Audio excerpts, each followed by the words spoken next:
Let's go ahead and set your iPhone to announce a caller's name when they call you.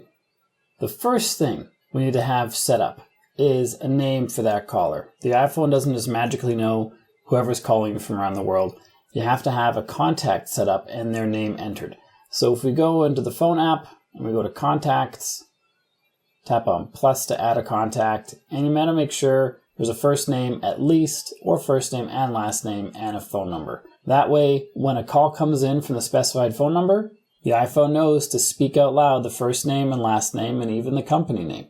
Once you have that figured out, your contacts set, go into settings, scroll all the way down on the main settings page, tap on apps, tap on the P on the right hand side, or scroll down to the P section and then tap on phone. A little ways down on this page, you're going to see an announce calls section. I have mine set to always, or you can have it set to only work when you have headphones plugged in or if you're in a car. I know it says and in a car, that doesn't make any sense. It's either headphones or when you're in a car. So one of those two things are true, and then it's going to announce calls. You can also have it work for headphones only, and you can also have it never. And then all you have to decide which setting is correct for you and pick that one.